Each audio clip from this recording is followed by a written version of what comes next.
یہ مسلمانوں کے زوال کی سب سے بڑی نشانی ہے کہ مسلمان وظائف کے اوپر کامیابیاں تلاش کر رہے ہیں۔ نبی صلی اللہ علیہ وآلہ وسلم نے بدر کے میدان میں پہنچنے سے پہلے تمام صحابہ کو اکٹھا کر کے کوئی وظیفہ کیا تھا؟ کیا احد کی جنگ لڑنے سے پہلے نبی صلی اللہ علیہ وآلہ وسلم نے کوئی 2.5 لاکھ مرتبہ آیت کریمہ پڑھی تھی؟ کہیں آپ کو نبی صلی اللہ علیہ وآلہ وسلم کی زندگی میں ایسے کروڑ الفاظ کو جمع کر کے فتح کے لیے، کامیابی کے لیے وظائف جو ہے وہ نہیں ملیں گے۔ یہ تو انتہائی بزدلی کی علامت ہے کہ آپ میدان جنگ میں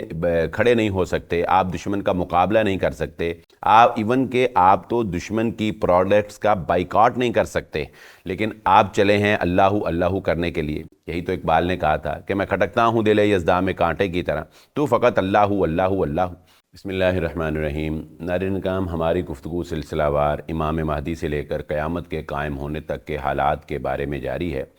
اور موجودہ جو اسرائیل فلسطین وار ہے، یا یوں کہہ لیں کہ اسرائیل کی غزہ کے اوپر جو جارحیت ہے، وہ بھی دراصل اسی کی ایک کڑی ہے۔ یعنی حالات جو ہیں وہ تیزی کے ساتھ اس طرف جا رہے ہیں کہ جب قیامت کی بڑی نشانیاں جو کہ امام مہدی کے ظہور سے شروع ہوں گی، وہ ظاہر ہونا شروع ہو جائیں گی۔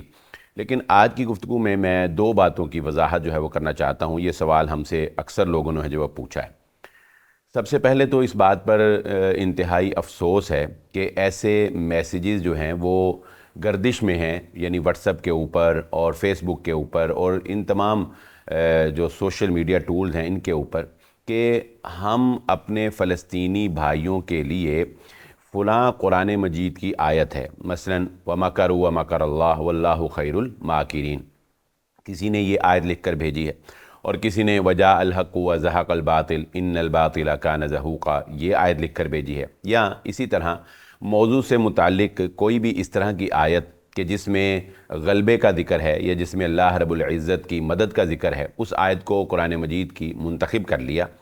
اور کہا کہ جی ہم نے 2.5 کروڑ مرتبہ اس آیت کا وظیفہ پڑھ کر تو اپنے فلسطینی بھائیوں کے لیے، یعنی ان کے غلبے کے لیے جو ہے یہ بھیجنا ہے، تو لہذا آپ بھی جتنی مرتبہ بھی پڑھ سکیں پڑھ کے تو اس میسیج میں لکھ کے تو اس کو آگے جو ہے وہ فارورڈ کر دیں۔ یہ مسلمانوں کے زوال کی سب سے بڑی نشانی ہے کہ مسلمان وظائف کے اوپر کامیابیاں تلاش کر رہے ہیں۔ رسول اللہ صلی اللہ علیہ وآلہ وسلم کی زندگی اگر آپ دیکھیں تو کیا نبی صلی اللہ علیہ وآلہ وسلم نے بدر کے میدان میں پہنچنے سے پہلے تمام صحابہ کو اکٹھا کر کے کوئی وظیفہ کیا تھا؟ کیا احد کی جنگ لڑنے سے پہلے نبی صلی اللہ علیہ وآلہ وسلم نے کوئی 2.5 لاکھ مرتبہ آیت کریمہ پڑھی تھی؟ کہیں آپ کو نبی صلی اللہ علیہ وآلہ وسلم کی زندگی میں ایسے کروڑ الفاظ کو جمع کر کے فتح کے لیے، کامیابی کے لیے وظائف جو ہے وہ نہیں ملیں گے۔ یہ تو انتہائی بزدلی کی علامت ہے کہ آپ میدان جنگ میں کھڑے نہیں ہو سکتے، آپ دشمن کا مقابلہ نہیں کر سکتے، ایون کہ آپ تو دشمن کی پروڈکٹس کا بائیکاٹ نہیں کر سکتے، لیکن آپ چلے ہیں اللہ اللہ کرنے کے لیے۔ یہی تو اقبال نے کہا تھا کہ میں کھٹکتا ہوں دل یزداں میں کانٹے کی طرح، تو فقط اللہ اللہ اللہ۔ یعنی اقبال کہنا چاہتے ہیں کہ فرشتے میں اور انسان میں یہی تو فرق ہے۔ انسان کے اندر اللہ رب العزت نے یہ اختیار دیا ہے کہ وہ اپنی مرضی سے برائی کا مقابلہ کرتا ہے، برائی کو روکتا ہے، برائی کے سامنے کھڑا ہوتا ہے، ڈٹ جاتا ہے، اور اگر اسی رکاوٹ میں، یعنی اس برائی کا مقابلہ کرنے میں اور برائی کے آگے رکاوٹ بننے میں اگر اس کی جان چلی جاتی ہے تو یہی تو اس کی سب سے بڑی کامیابی ہے۔ اور فرشتے جو ہیں وہ تو اللہ کی عبادت کر رہے ہیں، تو کھٹکتا ہے دل یزداں میں، یہ جو ابلیس نے حضرت جبرائیل علیہ السلام سے کہا تھا، یعنی یہ مکالمہ پورا جو اقبال نے پیش کیا، تو میں کھٹکتا ہوں دل یزداں میں کانٹے کی طرح، تو فقط اللہ اللہ اللہ۔ تو بات یہ ہے کہ جنگیں جو ہیں وہ اللہ اللہ سے نہیں جیتی جاتی، جنگیں جو ہیں وہ بہادری کے ساتھ، جنگیں جو ہیں وہ دلیری کے ساتھ، مقابلہ کرنے کے ساتھ، میدان میں ڈٹ جانے کے ساتھ جیتی جاتی ہیں، اور مسلمان کی تو فتح ہی فتح ہے۔